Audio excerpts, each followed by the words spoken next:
Voilà une expérience très directe. Alors, on peut aussi constater que cet espace, qui tout d'un coup se révèle bon, à la faveur des pratiques que, que nous faisons là, celle-là même que Douglas Harding, qui est le créateur de cette voie d'attention vers nous-mêmes, hein, qu'il appelait la vision sans tête, dont vous pouvez réaliser que cet espace, bien, il a toujours été là. Hein. Il a toujours été là, mais tout d'un coup, ce potentiel, cette capacité se révèle avec, comment on pourrait dire, il se goûte lui-même. Il arrête de se confondre avec le film. C'est comme un écran vide qui accueille tous les films, qui dit oui à tout, mais qui s'est confondu avec le film, qui l'imprègne. Et là, ce que nous faisons ce soir, c'est que nous discriminons. Nous faisons cet acte d'intelligence qui est le plus haut qu'un humain puisse faire, de discrimination entre ce qui est transitoire, hein, ce qui apparaît, qui disparaît, et cela qui le perçoit, ce par quoi c'est perçu, ce qui est toujours là. Et alors, il y a ceci d'extraordinaire, mais vous me direz quelle est votre expérience à vous, que quand je réalise que, au lieu d'être, comme je le pensais, un petit humain enfermé dans un sac de peau à forme humaine, mais au contraire, cet espace ouvert, au large, vraiment spacieux, infini, sans forme, sans couleur,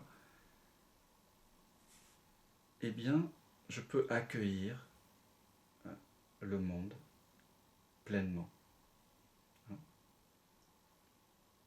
Et donc, je vous invite à une double méditation. Un doigt qui pointe vers l'espace vide et conscient, là où vous pensiez qu'il y avait une tête, et un doigt qui pointe vers nos amis, par exemple.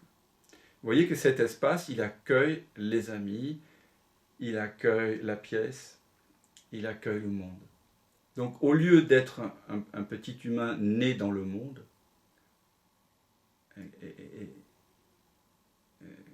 qui a une durée de péremption hein, dans ce monde, eh bien, vous êtes l'ouvert, dans lequel le monde, l'univers, et même tous les humains, toutes les créatures, et même cette petite créature qui porte le nom auquel vous vous étiez identifié si longtemps, apparaissent et disparaissent.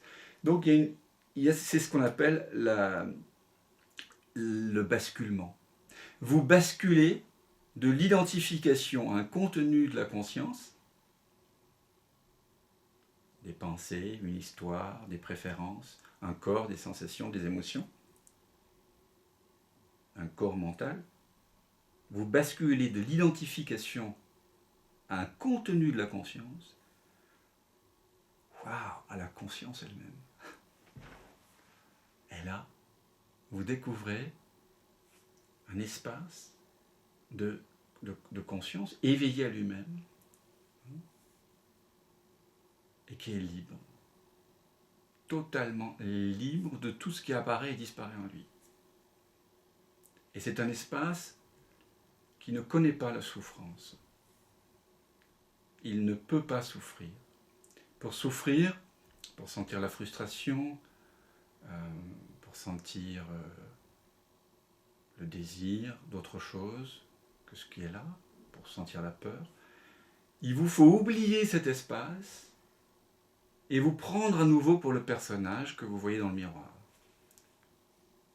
Alors c'est à vous de voir. Comme disait Huang Po, que j'aime beaucoup citer, le sage s'appuie sur ce qu'il voit, pas sur ce qu'il pense. L'ignorant s'appuie sur ce qu'il pense et pas sur ce qu'il voit. Vous voyez les choses telles qu'elles sont, et surtout ne vous préoccupez pas des autres, parce que c'est ça qu'on a fait. Ce qu'on fait ici, c'est pas politiquement correct, hein. C'est pas socialement correct. Hein. On nous a demandé, à peu près vers 10, 14, 15 ans, vers l'adolescence, et c'est pour ça qu'il y a une crise d'adolescence, de nous identifier exclusivement à cette personne-là, pour faire partie du clan des humains, pour faire partie du clan des adultes. On nous a demandé finalement d'oublier notre vraie nature. Voilà. Et bon, on a fait comme on a pu, chacun avec nos possibilités.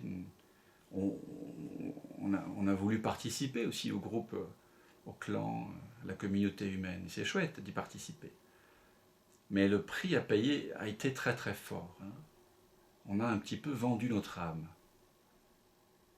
Et on peut découvrir qu'on peut très bien participer, et peut-être même de façon beaucoup plus efficiente, et plus éthique, et plus joyeuse, et plus joueuse, et plus dansante, et plus fraternelle, et plus créative, à ce que ça fait que d'être humain, à la société, en sachant qui il en est vraiment, en n'oubliant pas qu'ultimement, je suis cet espace d'accueil. Voilà l'invitation, on pourrait dire, du satsang. Alors si vous avez envie de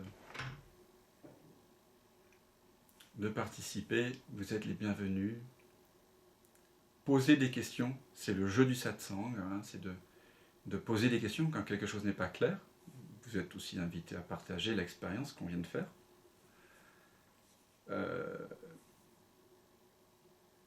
Mais en tout cas, c'est important s'il y a un doute, s'il y a un sentiment de désaccord ou de non-alignement, voilà, en vous,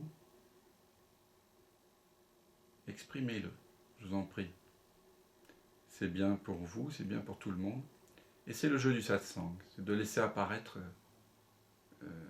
tous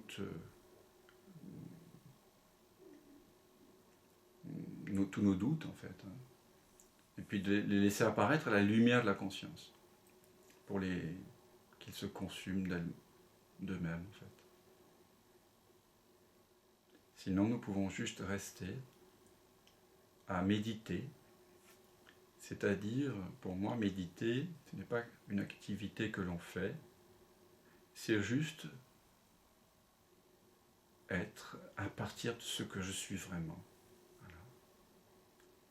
Et vous remarquerez que ça ne demande pas d'effort. Ce qui demande un effort, c'est de se prendre pour quelqu'un.